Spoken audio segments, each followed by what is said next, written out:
心事常常为大地，慈悲喜舍为和风，智慧妙法为净水，殷勤精进为阳光，增长一切诸善法，去一切惑出无明，坚定道心里宏愿，爱洒长生净心灵，悲智愿行多善种，耕耘灌溉菩提林，人间菩萨一念心，愉悦净土在人间，增长一切诸善法，去一切惑出无明，坚定道心。好朋友们，大家早！非常感恩大家来参加我们今天这一次的实际研究系列讲座。那这一次的一个主题是以环保为主题，那由我们美国Teresa教授人跟大家做分享。那首先我们就将主持棒交给我们主持人，慈济基金会的何日升何副执行长。欢迎执行长。Welcome to the lecture this morning, everyone. Let's have Dr. Deputy CEO of Tzu Chi give us her introductory words.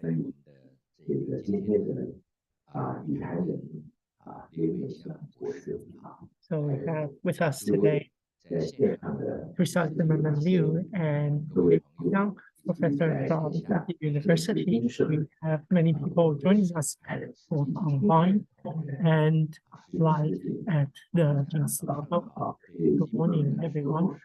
And Professor Zimmerman-Liu is her lead. Now we are used to calling her Teresa because we know each other very well. When she came to do her research at Tzu Chi, we have had many interactions, and we helped her with her PhD studies and her interviews. So her PhD research topic was humanistic Buddhism and climate change. She got her PhD in sociology from UC San Diego, also learned Mandarin in the Mandarin Training Center of Taiwan University. So she speaks very good Chinese. She knows many Taiwanese idioms as well.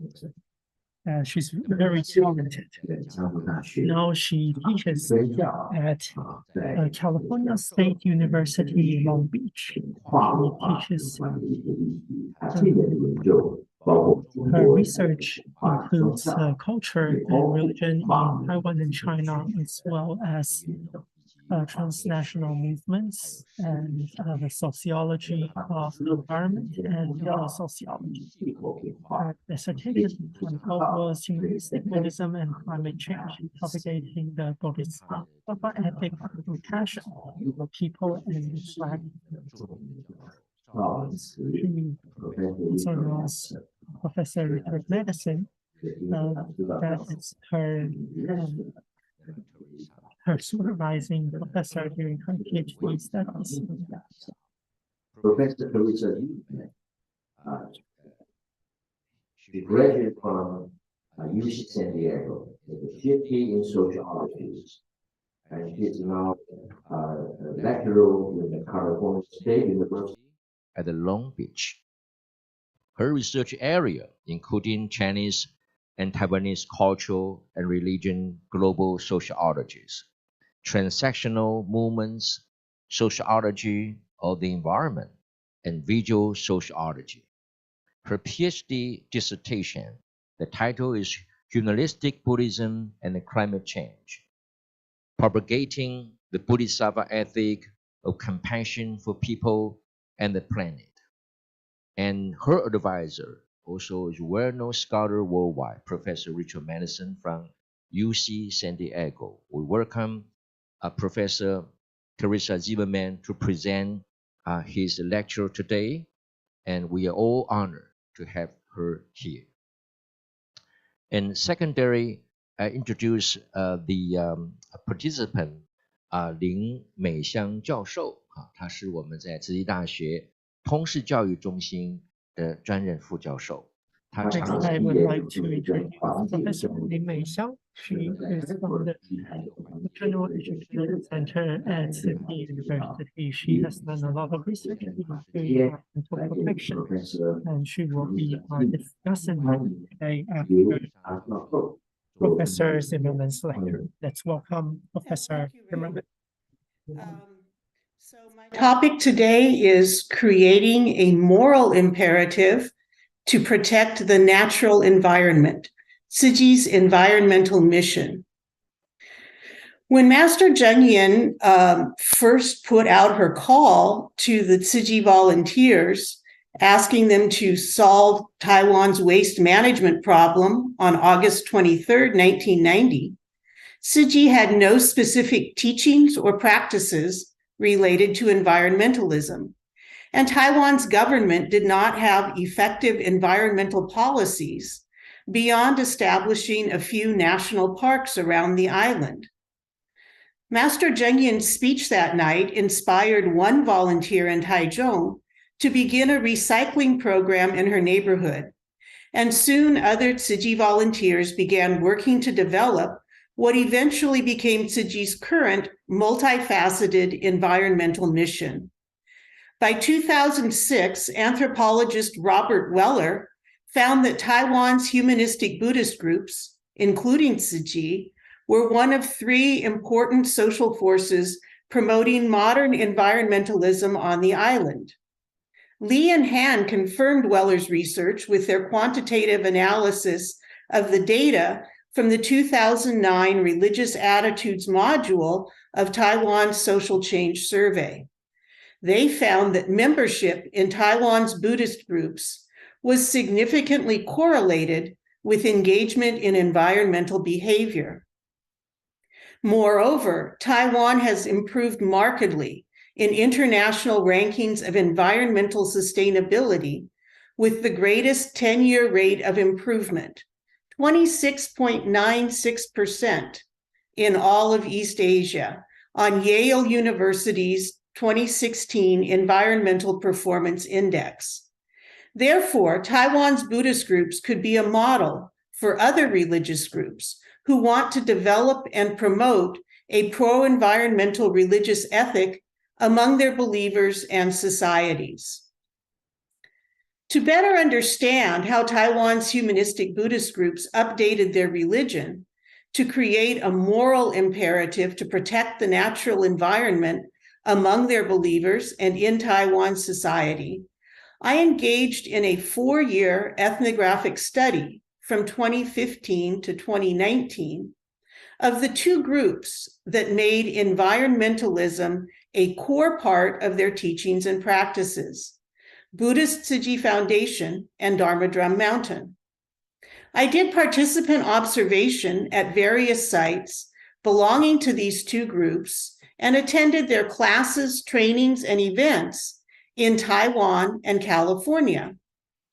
I also read some of the writings of Master Zheng Yin and Master Sheng Yin, and watched Dharma talks and lectures by these masters and their leading disciples. I further conducted formal and informal interviews of rank and file group members and monastic and lay leaders from each group. While I was conducting research in Taiwan in 2016 and 2017, I also interviewed 50 people in the street about their knowledge and experiences of these two groups with respect to their promotion of environmentalism.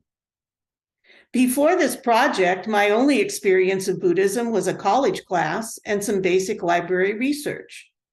Therefore, to understand how these groups influence their believers and society to become more environmentally sustainable, I put myself in the position of a new group member to see what I would be taught about environmentalism and how I would be socialized into adopting environmentally sustainable behaviors. I was fluent in Mandarin Chinese and able to speak and understand some Hakka before starting this project. I had lived in Taiwan from 1982 to 1990 and had spent more than 20 years as the eldest daughter-in-law in a working-class Hakka family from Zhongli. My familiarity with both the language and culture of Taiwan allowed me to focus on learning about Taiwan's humanistic Buddhists and their creation of a moral imperative to protect the natural environment. As I did my research, I tried to understand when Taiwan's Buddhists began promoting environmental behavior. I also wanted to understand why they began this mission. I was interested in learning about the different aspects of Buddhism that inspired them to protect the natural environment. And I wanted to know how they spread their environmental message among their believers.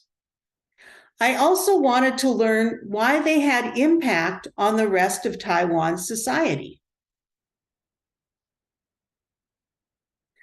I discovered that the spark, which started environmentalism in Taiwan's humanistic Buddhist groups, came from Taiwan's waste management problems in the late 1980s and early 1990s.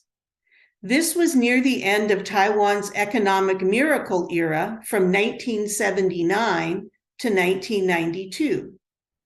And Taiwan had industrialized rapidly without much government oversight related to the environmental impact of factories.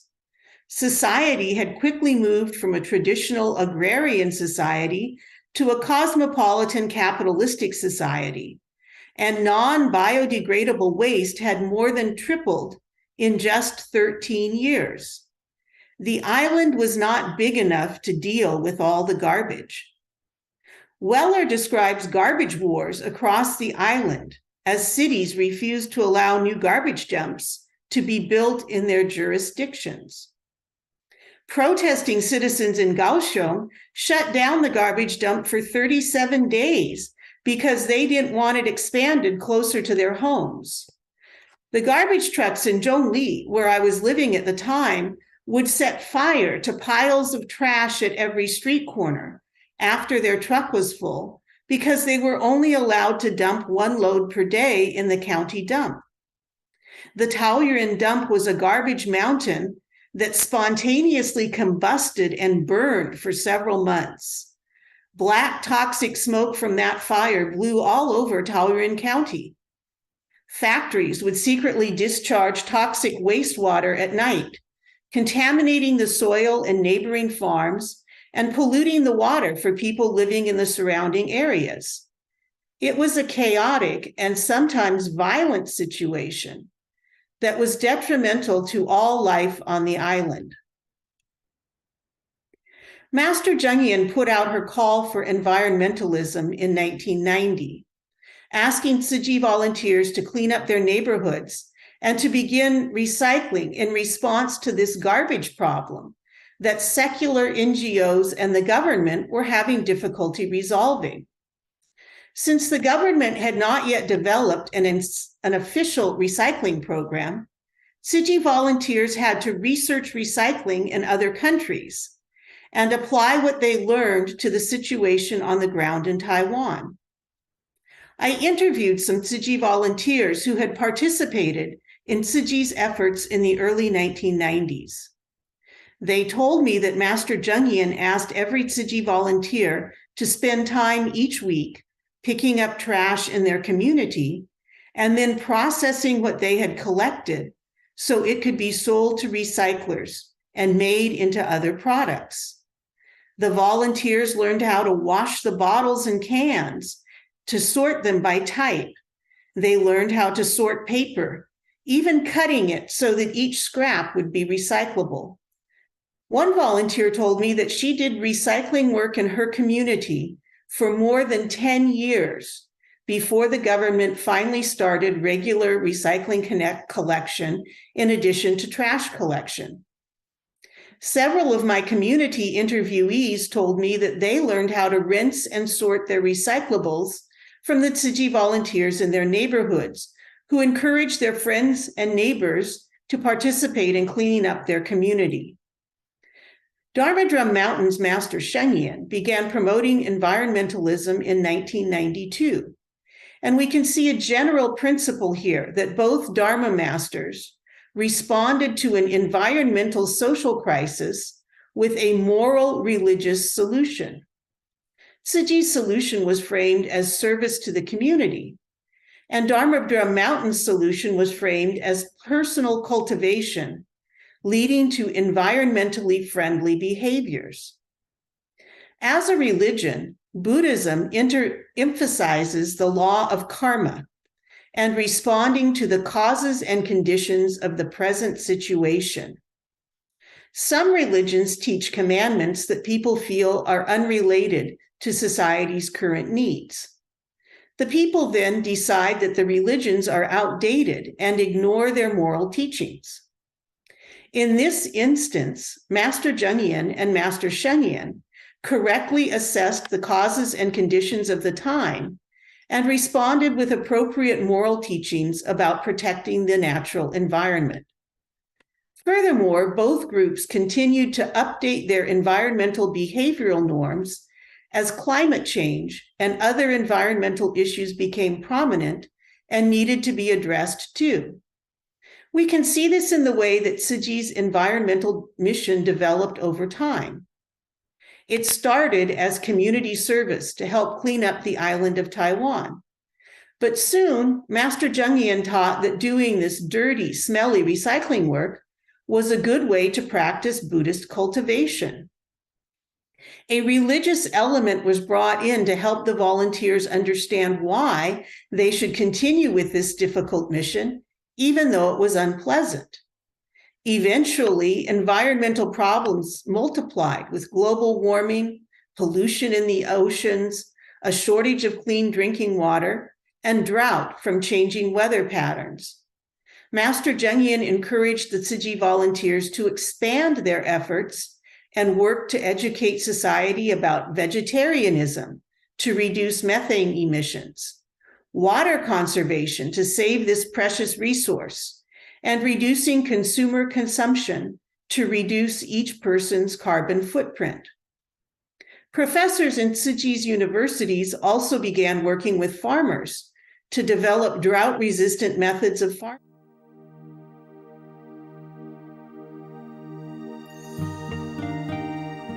Including the work of Da'ai Technologies to develop usable products from recycled waste, and cooperative programs with the government, such as the one to reduce plastic medical waste in Tzu Chi's hospitals. This general overview shows us that Tzu Chi has been an important leader in Taiwan's efforts to develop and promote environmental programs of all kinds. Now I would like to look more deeply at how Tzu Chi's Buddhist core, the Jingsi Dharma lineage, has helped the organization develop a moral imperative to protect the natural environment. Then I will discuss how Tzu Chi volunteers have spread this moral value of environmental protection out in society beyond the organization. Sociologist Anne Swidler explains that religious and other cultural symbols, signs, teachings, and narratives serve as toolkits that can be adapted in troubled times to help societies resolve their problems. In creating a pro-environmental moral imperative, both Master Zheng Yin and Master Sheng Yin tied their group's environmental teachings, practices, and norms to the same important concepts of Chinese humanistic Mahayana Buddhism. They updated these traditional Buddhist concepts to include modern environmentalism, making environmental behaviors part of their group's sacred religious practice. The first concept that Master Zheng Yin and Master Sheng Yin applied in creating an environmental moral ethic was Mahayana Buddhism's Bodhisattva precepts. These precepts were important to the Chinese humanistic Buddhist movement going back to mainland China in the late 19th and early 20th centuries. In their teachings, most Chinese humanistic Buddhist leaders have emphasized the need for all practitioners, monastic and lay, to follow the Bodhisattva precepts and to begin cultivating themselves with a view to saving all sentient beings. In his book, The Way to Buddhahood, Instructions from a Modern Chinese Master, Venerable Yingxun states, according to the Lotus Sutra, the only important reason for the Tathagata to appear in this world was to enable sentient beings to realize the Buddha's knowledge and views. That is, to enable them to realize the Buddha's great Bodhi, or enlightenment. Therefore, only the great vehicle, Mahayana doctrine, resolving to attain Bodhi mind, practicing the Bodhisattva deeds, and accomplishing Buddhahood is the real meaning of the Buddha Dharma and the real purpose of the Tathagata's teaching. In another passage of the same text, Yingxun instructs the reader who aims toward attaining Buddhahood as a human to keep the 5 precepts and the 10 good deeds in constant focus.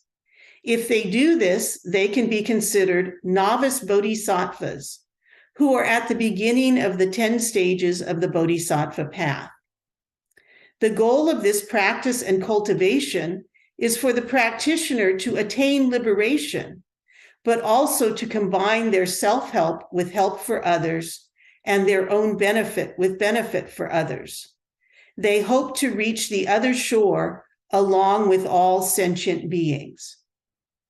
Therefore, Venerable Yingxun emphasizes that all believers should take the Shakyamuni Buddha as a role model and vow to become a great Buddha by working to save all suffering sentient beings with the Buddha's great wisdom, great compassion, great vow, and great power.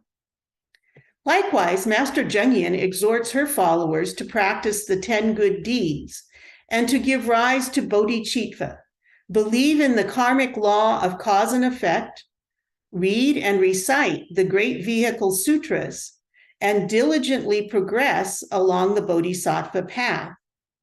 Master Zheng Yin frequently refers to the bodhisattva path in her Dharma talks and in her talks with the organization's volunteers.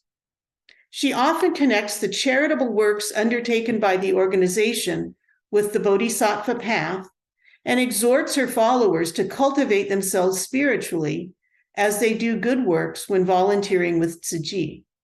She states, to enter the world of Tzu Chi is to embark on the journey on the path of the bodhisattvas. Master Sheng Yin of Dharma Drum Mountain also encouraged his followers to take the bodhisattva precepts, which he says are the heart of all Mahayana Buddhist practice, to stop evil, to do good, and to deliver all sentient beings. All schools of Buddhism place much emphasis on the practitioner's cultivation according to Buddhist precepts. Hence, Buddhism as a religion is much more than a belief system about the supernatural.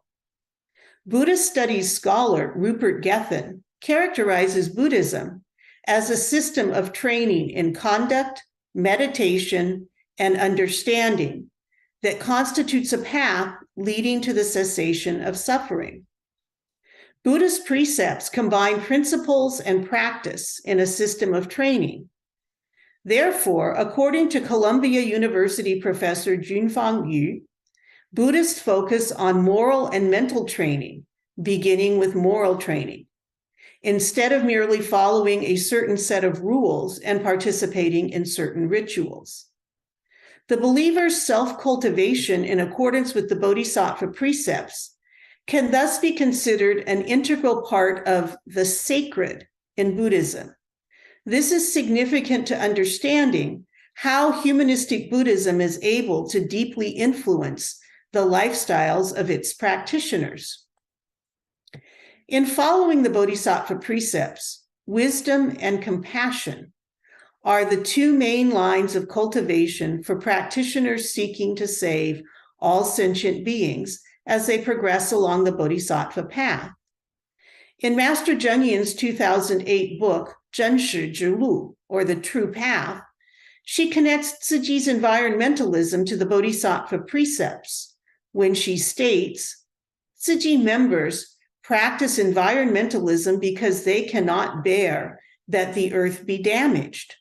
There is only one earth. It is the mission of every human to treasure and care for it. She also speaks of conserving water and reducing consumption because the believers have become so compassionate that they cannot bear to think of any waste or any action that could potentially harm the earth or any living thing.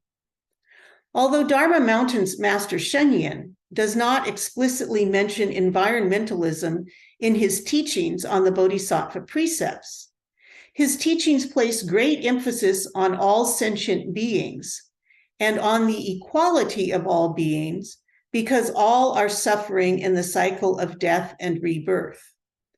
The root of a bodhisattva's compassion is the recognition of this equality of all living things and a realization that we are all interdependent.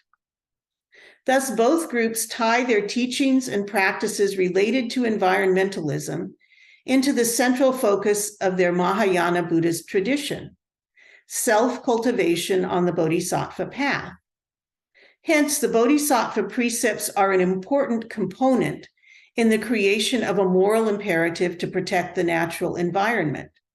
This moral imperative stems from the heart of the Mahayana Buddhist tradition. The goal of this is building a pure land on earth. When Venerable Taishu began the humanistic Buddhist movement in China, part of his reforms included his promotion of the idea that Buddhists should create a renjian jingtu, or a pure land in the human realm, through their personal cultivation, their outreach with moral education to uplift the standard of society, and their service to the suffering beings around them. Taishu noted that Shakyamuni taught that practicing virtue in this world for 10 days and nights is better by far than practicing virtue in the Buddha lands in other directions for 1,000 years. Therefore, Taishu encouraged his followers to not wait for their next life to go to a pure land, but to work now to create a pure land in the human realm. He connected many of the blessings of the Pure Land in the human realm to modern technology, but he said nothing about environmentalism because it was not an important issue in his time. Venerable Yingxuan further developed the idea of creating a pure land in the human realm, but he emphasized the need to purify this Saha world of suffering more than Taishu did. According to the Buddhist studies scholar Stefania Trevangian, Yingxuan taught that a Buddha land, like Sukhavati, the Western Pure Land of the Amitabha Buddha, should be considered as the future end of a human land, conceived as this impure world that by practicing the Mahayana wisdom and compassion and following the Bodhisattva path, i.e. going through a purification process, might turn into a pure human land, or a renjian jingtu. The conclusion of Yingxuan's work, Jingtu Yu Chan, which means pure land and Chan, states, the pure land is the achievement of a communitarian action carried out by Buddha, bodhisattvas, and human beings.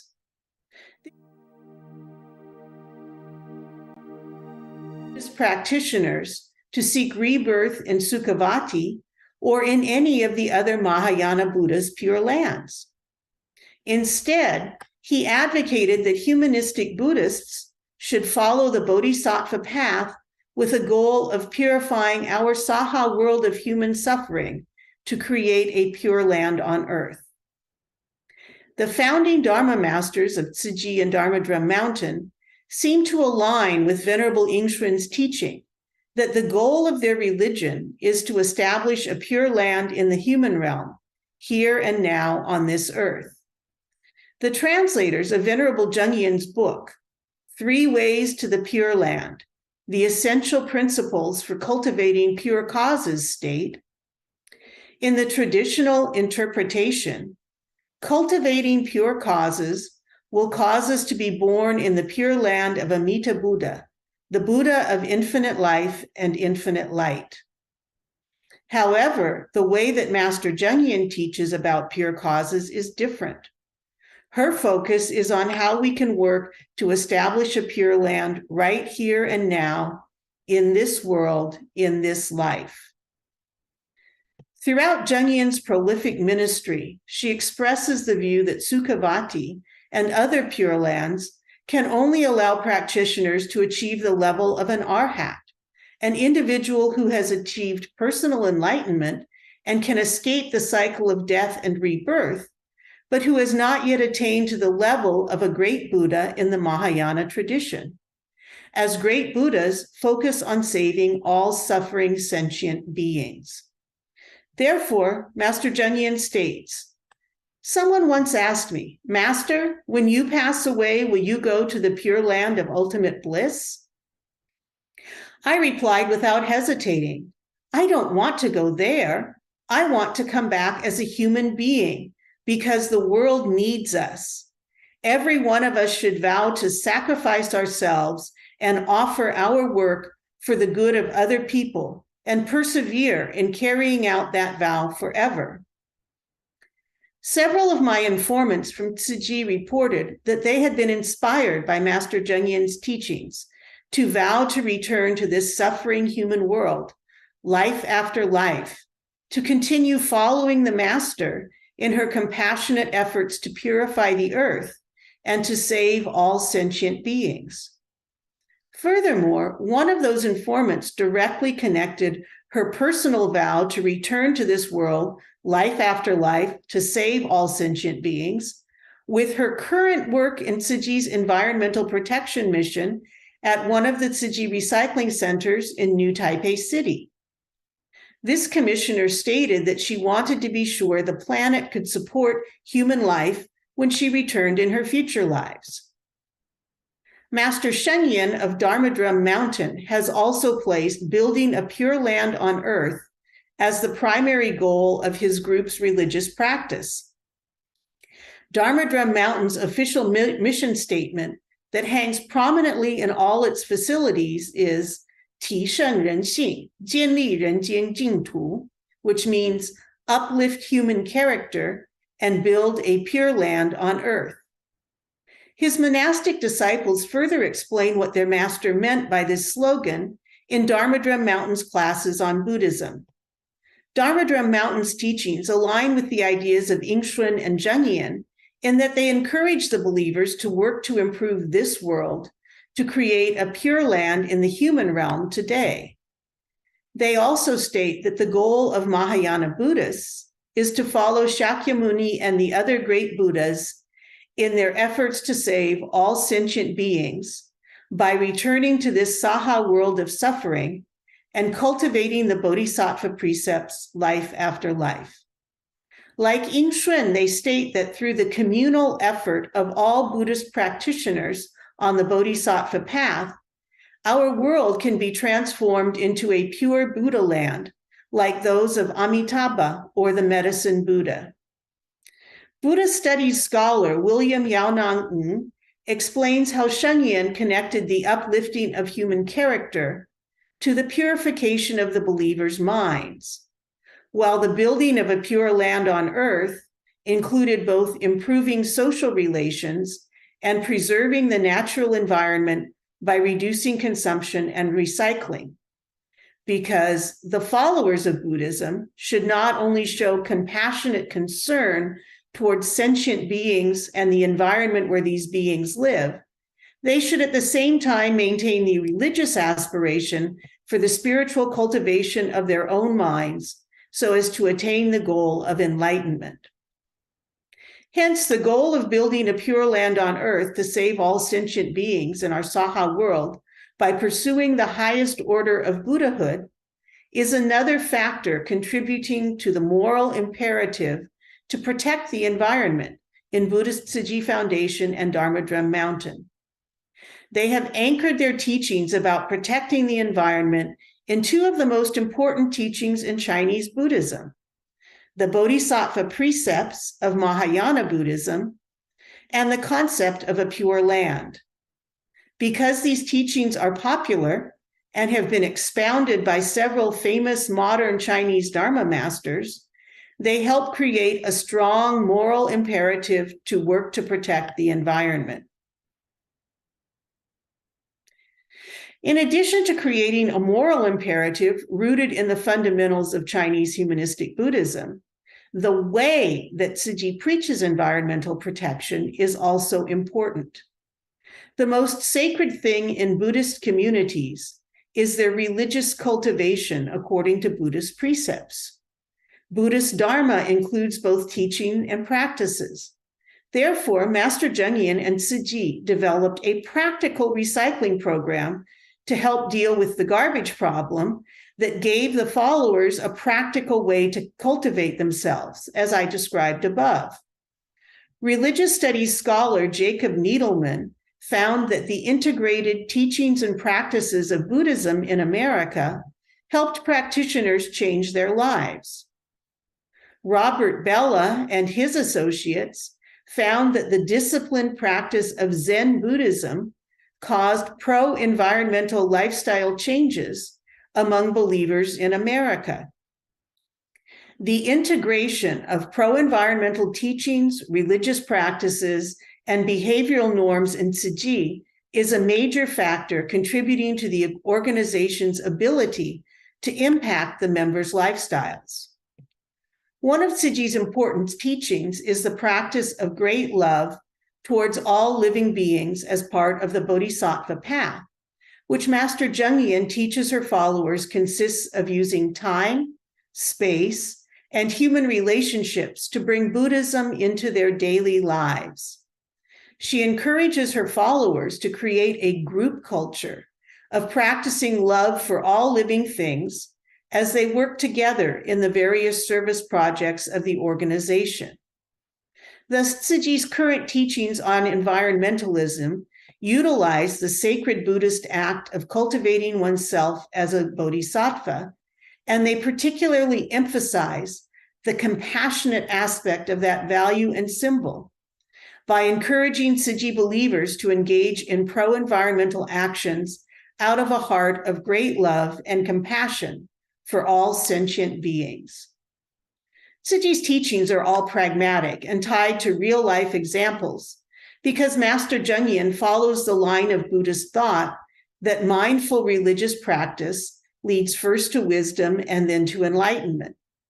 Tzu Chi's method of spiritual cultivation works from the outer practice to the inner mental and moral state, as it seeks to improve human society today through practicing the Bodhisattva ethic of compassion for people and the planet. Tzu Chi members frequently refer to their master's exhortation to just do it. Therefore, doctrinal teachings are not the main focus of Tzu Chi's efforts to spread environmentalism among its own members and the world. They are merely the theoretical foundation for the believer's practice in Tzu Chi's 4 great charitable service missions. Master Zheng Yin has developed 4 major charitable missions for the volunteers of the Buddhist Tzu Chi Foundation: charity, medical outreach, education, and culture.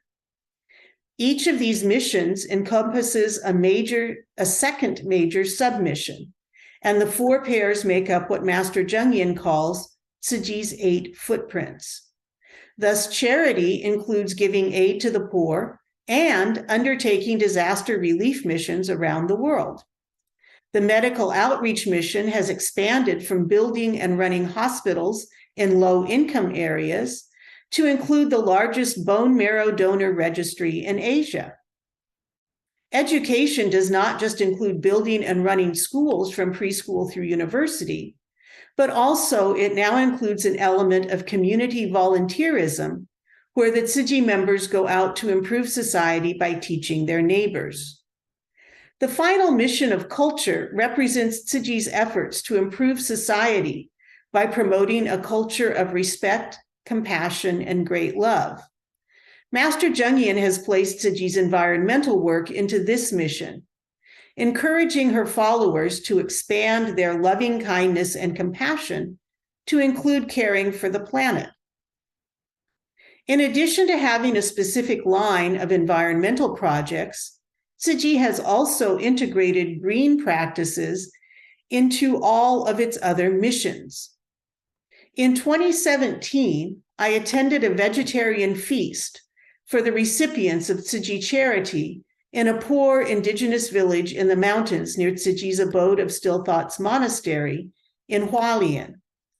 One focus of the dinner was to educate the regular recipients of Tzu Chi Charity about the benefits of adopting a vegetarian diet, including the benefits to the planet of reduced meat consumption by humans. Tzu Chi's disaster relief projects only serve vegetarian food, and recycling stations are set up in all relief camps. Emergency distributions include blankets and clothing made from recycled bottles. Tzu Chi's disaster relief planning incorporates environmental impact assessments and attempts to reduce further harm to the planet. For example, Tzu Chi tries to set up water purification stations in disaster aid camps to reduce the need for using bottled water, thereby reducing the amount of plastic waste created by their relief efforts. Tzu Chi's hospitals in Taiwan incorporate green technology in their buildings and participate in a pilot program with Tzu Chi's government to recycle uncontaminated plastic medical waste, such as IV bags, turning them into household items that will not touch food, including wheels on tea carts or plastic stools.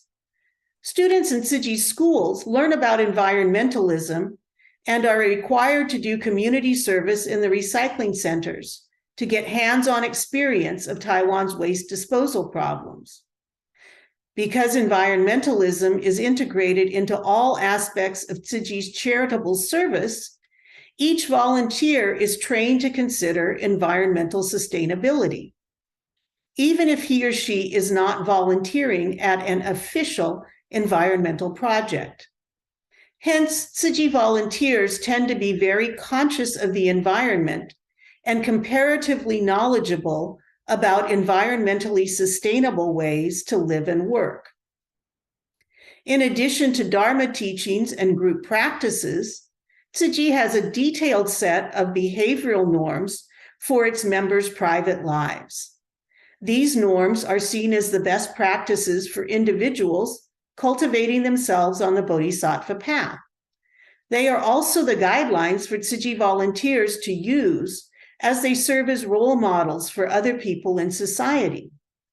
Tzu Chi's norms for living an environmentally sustainable life can be found on the environmental flyer produced by the Foundation's Religious Affairs Department. It gives 10 suggestions for living a clean, simple lifestyle. Food. Eat vegetarian food and carry your own eating utensils. Clothing. Only buy what you need, not what you want. Housing. Conserve water and electricity. Transportation. Walk, ride a bike, or take public transportation whenever possible. Education. Keep learning and maturing. Entertainment. Helping others gives the greatest joy. Top 2 virtues: doing good and practicing filial piety. 4 secrets to being happy: be satisfied with what you have, be thankful, be understanding of others, and be inclusive. A big heart is better than a big house. Action is the best commitment. As I conducted my research in Tzu Chi facilities both in Taiwan and California, I found that most of the members had adopted the majority of the organization's norms and practices. My finding corresponds with Li and Han's quantitative analysis of the Taiwan Social Change Survey data. By integrating environmentalism into all aspects of the organization's teachings, practices, and behavioral norms, Tzu Chi is able to socialize new members fairly rapidly into adopting the prescribed elements of a sustainable lifestyle. The Dharma teachings give the new behaviors the moral authority of the Buddhist precepts. The group practices reinforce the teachings in a group setting where new members can be encouraged and taught how to live more sustainably. The norms for home life blur the distinction between the sacred and the mundane, making them particularly effective in persuading the members to adopt the new sustainable lifestyle practices as part of their religious cultivation. So far, we have seen that Tzu Chi's environmental mission began and developed in response to practical social needs caused by environmental degradation. Master Zheng rooted the moral imperative for Tzu Chi members to protect the environment in the Buddhist teachings about the Bodhisattva precepts and building a pure land on earth, which are popular among modern Chinese Buddhists. She did not leave things in the realm of teachings.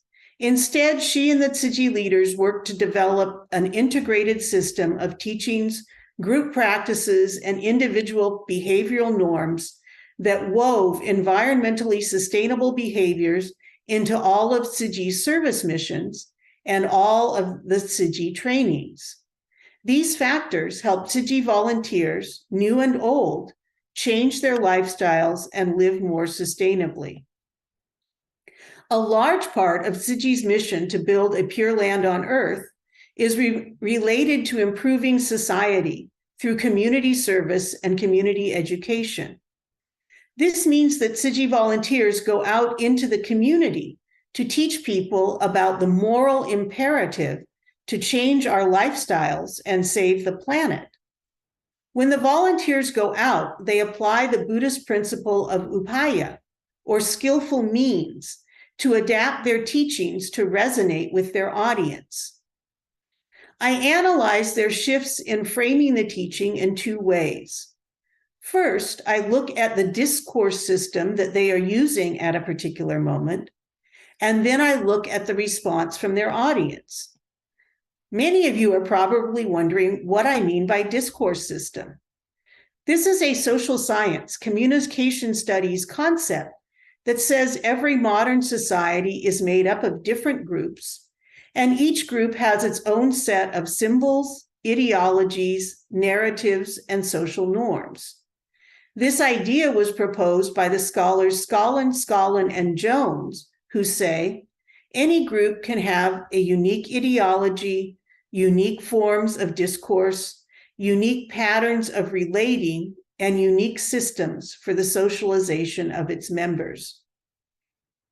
They explain that most modern East Asian societies now use two main discourse systems: the utilitarian discourse system, based on European Enlightenment texts, with their emphasis on individualism, science, and reason, and the Confucian discourse system, which is based on Chinese Confucian texts that emphasize harmonious relationships, particularly in the family, with its doctrine of filial piety.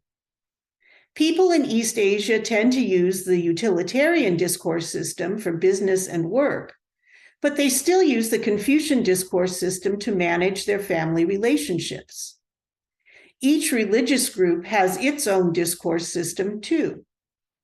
Therefore, when I analyzed how Tzu Chi volunteers communicated with people outside the organization, I tried to categorize the way they presented their message according to the discourse system that they used.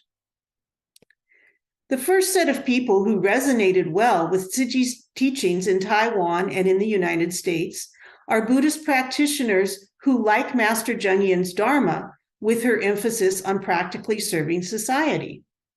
I met some wealthy Buddhists in Taipei who donate to all the different Orthodox Buddhist groups on the island because they want to promote Buddhism.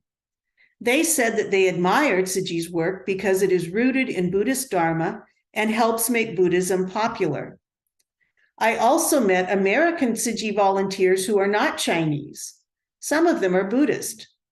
They joined Tzu Chi because they like the teachings of the Jingsi Dharma lineage with its emphasis on serving the community. Buddhist studies scholars have found that many Buddhist groups in America focus mainly on individual cultivation through meditation, without emphasizing the need to keep the precepts or to follow the bodhisattva path of helping yourself by helping others.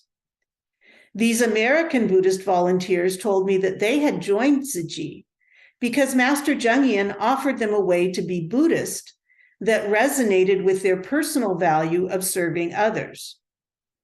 Most of Tzu Chi's core volunteers that I met during my research in Taiwan and in the US are Buddhist. They were attracted to Tzu Chi by Master Zheng Yin's Dharma. I also met people from other religions who liked the moral core of the organization because many of the precepts match the teachings of their own faith, and Tzu Chi gives them a place to practice serving society. In Taiwan, I spoke with many people who are not Tzu Chi members, but they liked Tzu Chi's emphasis on filial piety and proper human relationships, which are all part of the Confucian discourse system.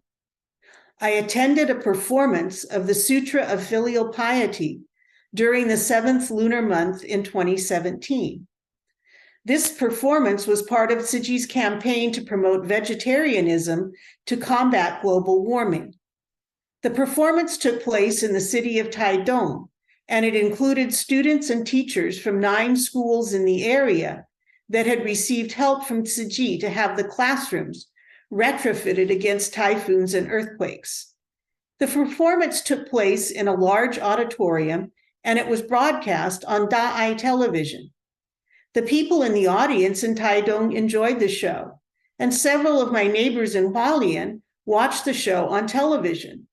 They told me afterwards that they had been touched by the content, which included teachings that we should protect the earth as the mother of us all. This message was effective because it resonated with the underlying morality of the Confucian discourse system that is popular in Taiwan. Tzu Chi volunteers in Taiwan reported using another aspect of the Confucian discourse system to spread pro-environmental practices. They cultivate good relationships with their donors. These volunteers visit their donors every month and talk to them. They first ask how the donors are doing and express care and concern for them. Then they give them reports on Tzu Chi's latest activities, including the organization's environmental efforts to help save the planet. One Sicheng volunteer reported that of his 40 donors, 10% had gone completely vegetarian, and more than 50% had reduced meat consumption. By using Confucian norms to care for harmonious interpersonal relationships, Tzu Chi volunteers gain the moral authority to influence friends and relatives in their lifestyle choices. When Tzu Chi volunteers speak to acquaintances in Taipei, where people are more cosmopolitan and less interested in Confucian ways of relating to people, the volunteers frame their messages in the utilitarian discourse system. I interviewed 2 of the Tzu Chi environmental trainers who go out to businesses to give presentations on how to set up business recycling programs and reduce the carbon footprint of the business. They showed me their presentation slides on global warming and ways that business or government entities can reduce their waste and emissions. The contents of those PowerPoints looked like the slides for presentations I had attended in the US that were lectures by professors of climate change. The Tzu Chi speakers included the latest scientific findings on the topic and suggested many practical tips on how the businesses could reduce their carbon footprints and the amount of garbage they produced. In 2015, Tzu Chi San Diego had a similar program in partnership with the San Diego Main Library. They first screened Al Gore's movie about climate change. Next, some of the volunteers led discussions about the contents of the movie. Then, city and county officials would share information for homeowners about how they could sign up for programs to install solar panels and water conservation systems. This program ran for several months, and many of the community members who attended these sessions reported being quite grateful to have learned such useful information about climate change and about government programs that would help them live more sustainably. The Tzu Chi San Diego volunteers ran another series of classes in partnership with the San Diego Library that taught people how to build urban gardens with recycled materials, grow vegetables and herbs at home, and reduce their meat consumption. These classes were especially popular with families who brought their children to the library on weekends because the participants went home with a garden in a recycled bottle. Tzu Chi's ability to present its environmental message in the discourse system that best matches its different audiences contributes to its success in influencing society beyond the organization. In addition to using upaya to adjust the teachings to different audiences, I found another important factor that caused people to receive the hard message about humanity's desperate need to change our lifestyle and save our planet. In the US, we have a saying, people don't care how much you know until they know how much you care. I found that in Taiwan and North America, the people who were most open to Tzu Chi's message about changing lifestyles to save the planet were the people who had benefited from Tzu Chi's help to them. In my people in the street interviews, I found that both Master Zheng and Master Sheng were viewed as being religious leaders who genuinely cared about society and who were not in it for the money. This was particularly true of Master Zheng, who has the reputation of being like a caring mother. I personally experienced Master Zheng's heightened sense of motherly care during my first visit to the abode in 2016. On that trip, I was unprepared for the increased heat and humidity of Taiwan summers since my last visit to the island. Although I wore a short-sleeved shirt, the fabric was too heavy for the weather there, and after touring the premises, I was drenched in sweat. I was standing with my guide near the entrance to the abode's building complex when Master Zheng passed by. She saw me covered in sweat and immediately had me rushed into the hospitality room, where the nuns and volunteers encouraged me to drink copious amounts of fluids. My previously planned time of participant observation in the abode's recycling hut was swiftly changed to an interview beside an electric fan with a nun who had first joined the organization as a recycling volunteer in the early 1990s. Other people at the abode had seen me dripping with sweat that day. However, no one had had the same concerned reaction as Master Zheng. Informants from Dharmadram Mountain recounted similar experiences of receiving detailed and particular care from Master Sheng, even when he was suffering from the illness that ended his life. These leading Dharma masters' practical care for those around them was evidence to outsiders of each master's heart of compassion for all living things, and it contributed to their moral authority in society. Lay members of the groups gained moral authority through their compassionate service to society, particularly the volunteers in Tzu Chi's service missions. Tzu Chi's community service efforts could even change people's negative opinions about the organization. For example, I met a taxi driver in Taipei who drove me several times. The first time he drove me, he complained about the Tzu Chi sisters, who had pressured him to give more in donations than he could afford. The last time I rode with him was just before I was going back to the US.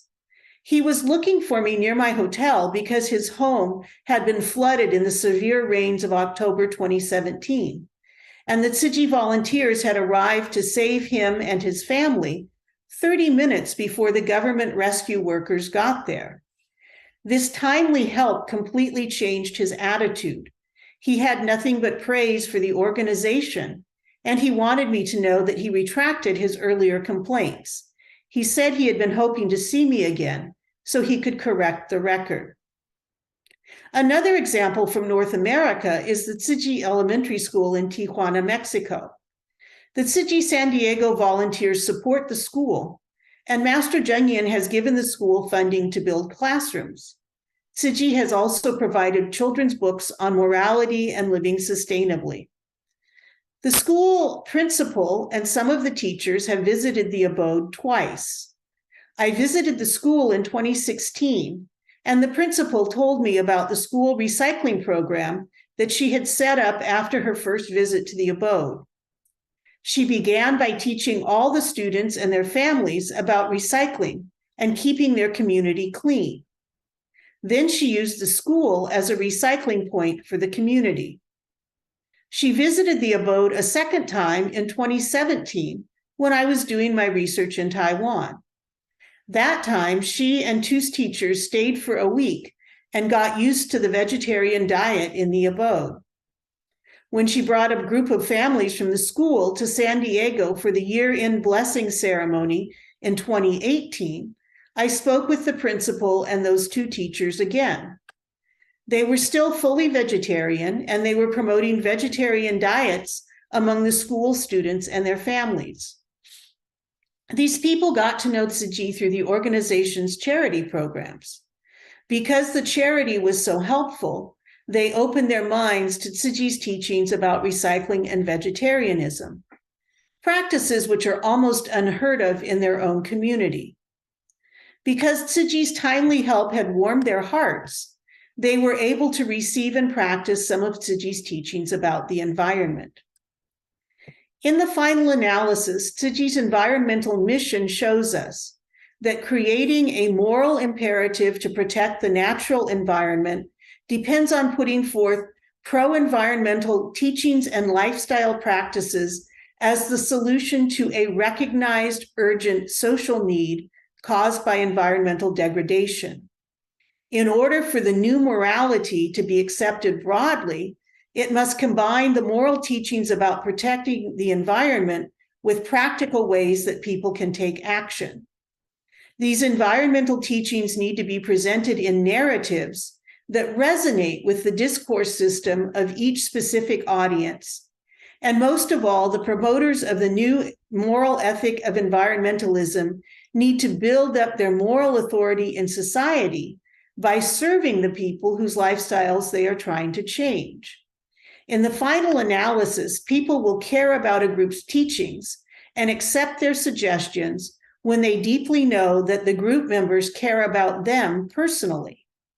The power of Tzu Chi's great love, put into practice through its many community service missions, underpins the successes of Tzu Chi's environmental mission. Thank you.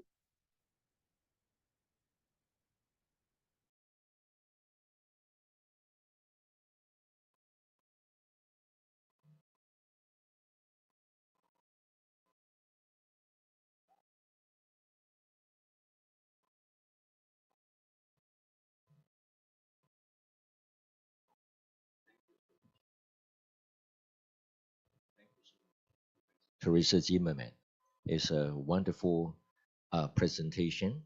我觉得刘瑞莎博士的这个专题报告能够一路从佛学、佛教的历史的梳理，那么到这个台湾佛教的一些面临的问题环境面临的问题，那么上人如何来提出这样的一个环境的一个解决的方法？那么从佛学的历史到台湾环境的变迁，到慈济上人的理念以及慈济的实践，我觉得刘瑞莎博士那么非常完整的把慈济的这个环保的理念，那么做一个很完整的这样的一个研究。那么其实耶鲁大学在2016年有个环境保护绩效指标叫 EPI， 也显示呢，在所有东南亚的国家里面，台湾在10年内的改善率是最高的。那么台湾的人道主义的佛教徒，也是 Teresa 教授所提到，是推动台湾。So in response to Professor Zimmerman's lecture, Dr. Her is now giving some facts about Tzu Chi and Taiwan's work in environmental protection. Professor Zimmerman has done this research in Taiwan and has in detail talked about the origin, the philosophy, and the practice of Tzu Chi's environmental mission. And I think this was a great paper. I hope that we can have Dr. Zimmerman's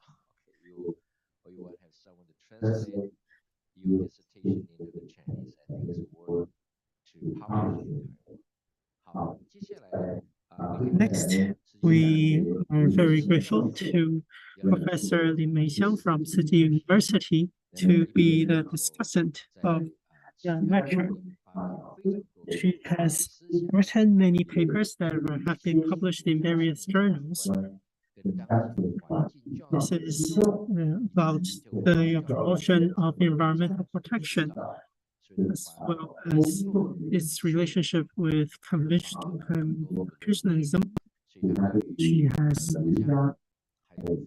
lot of familiarity with Confucianism and Buddhism in the context of environmental protection. So she will give us a short talk about Professor Zimmerman's lecture.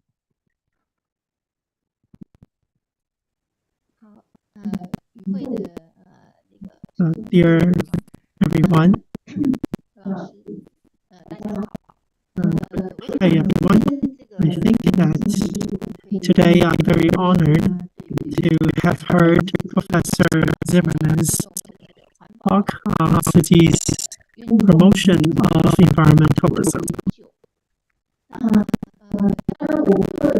And personally, my background and research have been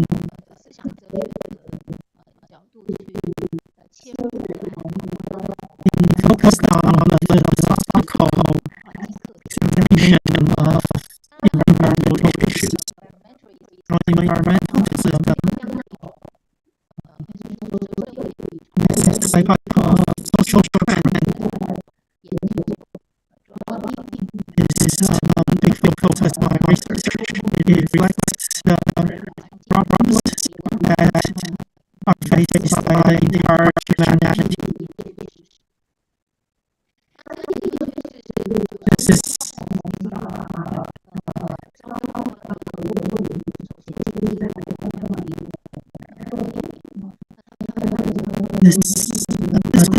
course really be from the Western world. So they have very issues and also their values.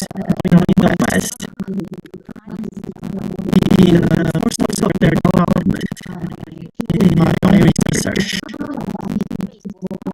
from their background and their angle.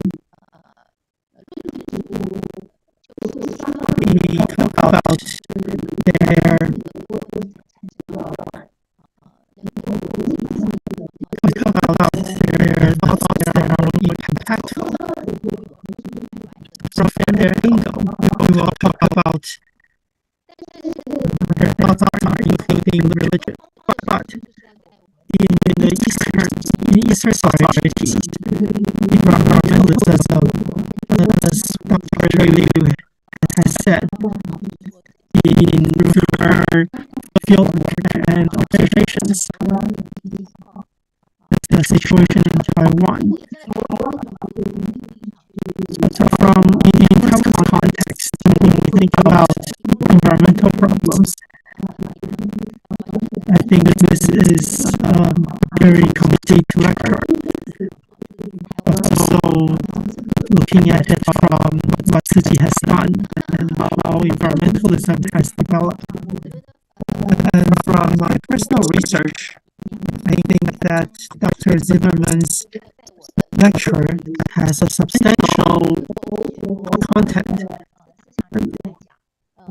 When I look at it from a Buddhist perspective, I originally had not thought about it much from that angle, but it is part of this environment. So in looking at it from a religious perspective in the Eastern world, I think that is a different way of looking at it and different way to think about this. Why do I say that? I think first, I'll give a response to the lecture directly. And if we have time, we will talk more about this. Now, in our culture, in our society, if we promote environmental education, what do we have as a foundation? Now, in our traditional values and thoughts, there are parts that can respond to the common challenge of humanity, and we will get into that in a bit. So, very briefly, I will respond to Dr. Zimmerman's lecture. So in terms of the lecture, I think it helps us to know clearly what the humanistic Buddhist groups in Taiwan have done in the historical context of environmental protection. So the study of phenomena from ethnographic field observations also confirm the social contributions of religious groups from the exploration of doctrine. So both Tzu Chi and Dharma Drum have done this in the Taiwanese society, and we have noted from the lecture that this, from the perspective of religion, getting into environmental education, it includes both science and the humanities, these two aspects. And in science, of course, that relates to the technology, the methods, relates to our resources and energy. But more importantly, the humanistic education of this topic for promoting the long-term effects, long-term meaning, it is even more important. So if we look at the lecture, we can see that Master focuses on the cultivation of the value system. Now, this value system determines people's judgment and selection criteria for in all things, and also determines people's behavior orientation. That is to say, for environmental protection work to be truly effectively implement the intangible ideological values and abstract ultimate principles or behind tangible behaviors are the real main determinants. So in this speech, it was mentioned that Tzu Chi's solution to Taiwan's environmental crisis, such as reducing consumption, doing a good job in recycling vegetarianism, etc., should have sustainable moral imperatives behind them. So these are things that are based on Buddhism and are related to our daily lives.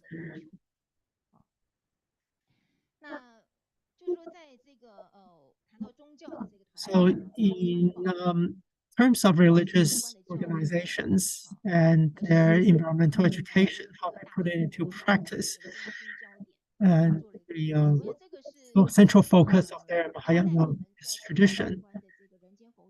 In contemporary times, when we talk about humanistic Buddhism, its development and its philosophical thought, from my understanding, that it is just like what Dr. Zimmerman has said, it is an update, innovation that presents Buddhism in a different way. It's a different discourse of Buddhism that can be implemented in our daily lives to practice Buddhism in our daily lives. This seems to be related to the supernatural religious beliefs of Eastern Buddhism, which pursues purity and emptiness, but it has more integrative concept. Thus, the pursuit of practice is not necessarily nirvana after death, but the construction of Pure Land on earth. Achieving nirvana after death. Can this concept be transferred to the construction of Pure Land in this lifetime? So in terms of the content of the lecture, it is quite related to my own research. I talk a lot about Confucianism and Taoism and its relationship to the West, and somewhat similar to Dr. Zimmerman is this aspect of my research. Now, this lecturer has mentioned that she has done field work. For me, I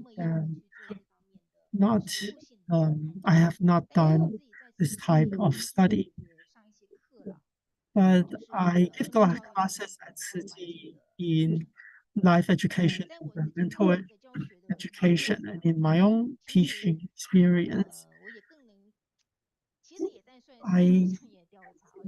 I also do, I guess, what you can call field work as well, field research. This is related to how students accept new philosophies and new concepts, and how it relates relates to their daily life and changes their behavior. So in my own teaching, this is what I have seen and observed from my personal experience. And from this lecture, it helps me to more clearly understand how us as a group, listening to Dharma and putting into practice, and this Dharma in Buddhism,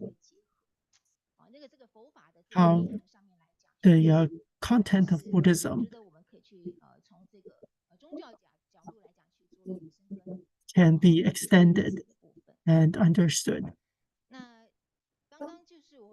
So just now, we have heard this section that talks about the discourse and their cultural language families. And so talk about this discourse system. I think that in the lecture, it's very interesting to hear that when we want to spread a value system, whether it be philosophical or religious, we want our audience to understand and to be impacted. So through this process, how the person feels about these new concepts, and how can these concepts be integrated and achieve their impact. So in this process, we feel that Dr. Zimmerman's lecture helps us realize this point,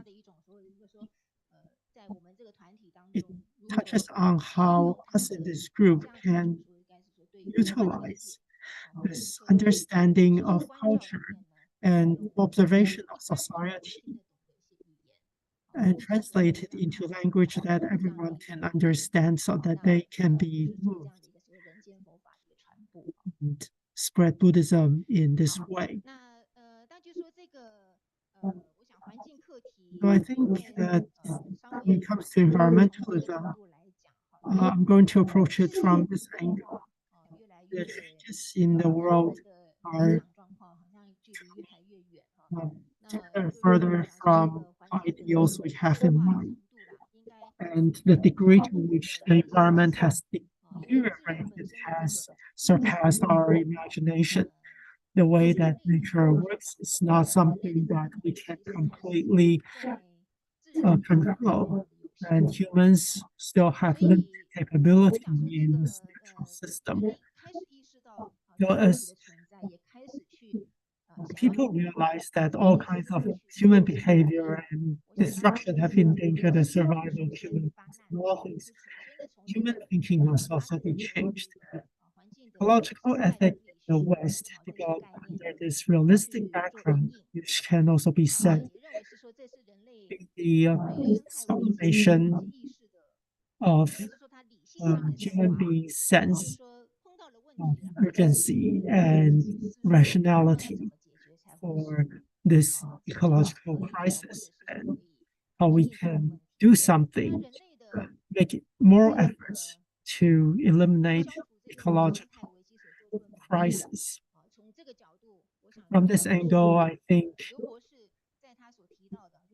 Dr. Liu has mentioned that the utilitarian cultural language of European Enlightenment texts, with their emphasis on individualism, science, and reason. And these also influence us in our society. We are influenced by Western rational values. And as we understand the environmental issues, they have their influence, such as we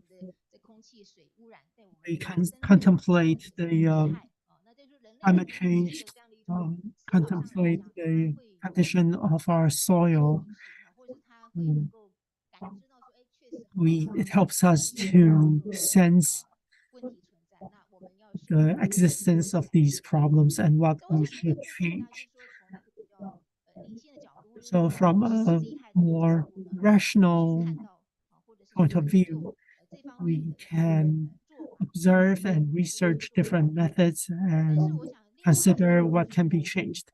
Another emphasis in Tzu Chi is Confucianism, the Confucian culture. It emphasizes the spiritual cultivation of family, filial piety, and self-restraint. I think this is very typical of Eastern culture.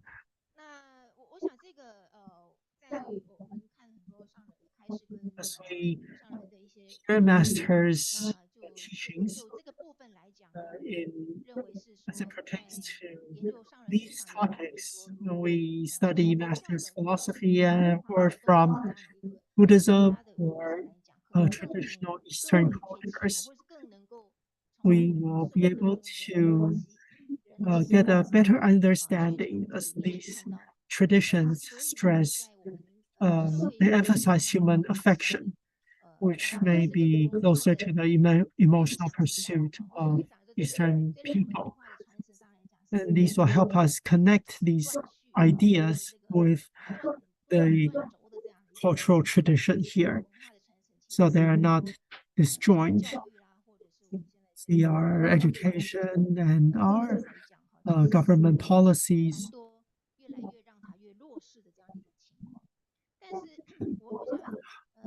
However, I think that culture cannot be broken. It does not disappear easily. Even though Confucianism, the Confucian culture may not have been passed down very completely, it still has impact, such as the concept of filial piety. That is still something very real in our society today. From here, we hear from Dr. Liu's lecture about the Confucian culture helps us see that in Buddhist groups, the emphasis on the character improvement and spiritual cultivation. And that's a good connection between Buddhist compassion and Confucian good conscience and good ability. So we also come to understand the importance of realizing that society must have some self-awareness to promote environmental education. In fact, Chinese people still unconsciously retain a lot of traditional ideas about nature and the universe, the relationship between human beings and other things, as well as the positioning of human beings, the meaning of life, or the value of life. So as we understand environmental topics, we can also take them to heart. We really have to pay attention to these inner or unmanifest traditional ideas and values.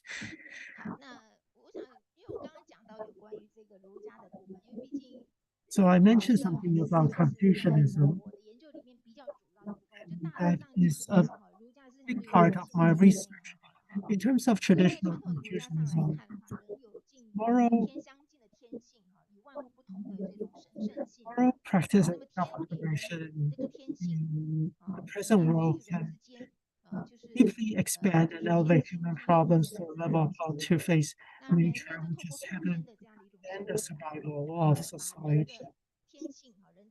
And through cultivation, we manifest our own sanctity.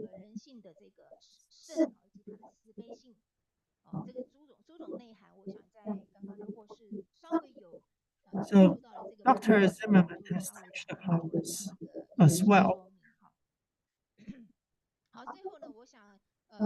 Finally, Dr. Zimmerman mentioned Tzu Chi's way of method, Tzu Chi's way of cultivation. And it is from the external practice to the internal spiritual and moral state. Because it tries to improve present-day society by practicing the Bodhisattva ethic of compassion for people and the planet. I also think this is the main contribution of Tzu Chi and Dharma mountain religious groups to modern environmental protection, environmental teaching practices, and norms with the same important concepts of Chinese humanistic Buddhism. And this is a way that is close to the cultural tradition of Eastern people. I think that's my sharing, and if there are other questions, we can discuss them. Thank you, Professor Mei-Hsiang, for your comments. I'd like to also give a summary. Teresa, Dr. Zimmerman, she mentioned several points that I think are worth understanding. I also write about environmentalism. So from theory, we explore how environmentalism was put into practice in Taiwan and how Buddhism adjusted in contemporary society. And environmental problems, we mentioned the garbage wars in Taiwan. That was something that had to be solved by the entire society. And I think that was a key to the environmentalism being able to take shape in Tzu Chi. Third is the charisma of the leadership, what they taught to their disciples about the environment. I think she made this was a very good structuring of the situation of how things progressed. I also study how Buddhism helps to solve the environmental problem in Taiwan. And I think from Dr. Zimmerman's theory, we can also talk about this more. Dr. Zimmerman also talked about Mahayana Buddhism and mentioned Master Taishi, Master Yin Shui, and how Master puts a lot of emphasis on the needs of present times. How Master Zheng Yan and Master Shen Yan has integrated Confucianism into their teachings. How Confucianism and Buddhism have been integrated and become manifest in today's society. I think that is a very meaningful exploration from the perspective of Buddhism, from sociology. I think we can expand on this as well. So third, Dr. Zimmerman mentioned vegetarianism. Master Chen Yan has proposed using vegetarianism to respond to our environmental crisis. Now, this has not become something that is widely accepted in the wider world, but Master Chen Yan has been working on this for a long time, especially since COVID-19 has started. She proposed vegetarianism as a solution. But most of the world has not seen this connection between vegetarianism and environmentalism, what the relationship is. That is a study that I think is worthwhile for us to take on, and how it relates to the pandemic. I think this is something that can be followed up on after Professor Zimmerman's lecture, and we would also like to invite her to continue her work in these topics. I look forward to her work when it comes to vegetarianism and its relationship to the environment. Vegetarianism, what type of impact vegetarianism has created on those environmental issues? I think with Professor Zimmerman's background in anthropology and sociology, I hope that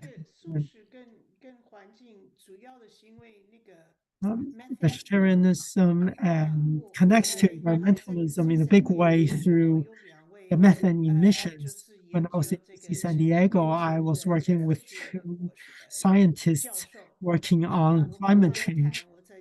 I talked to them about my experience in Tzu Chi and in Dharma Drum, and they said to me that we must reduce consumption of meat. In fact, the whole world should be vegetarianism to be able to solve the global warming issue. So perhaps I can commission you and scientists to do this research. We'll talk about it later today. We are very grateful to Dr. Zimmerman's wonderful lecture, and also to Professor Mei-Hsiang for her wonderful comments. We thank our friends online and at the abode today for listening in. And I look forward to seeing you again next time in the next lecture in Tzu Chi Studies, where we invite scholars from around the world who have done research on related topics. Thank you, Dr. Zimmerman. Thank you again.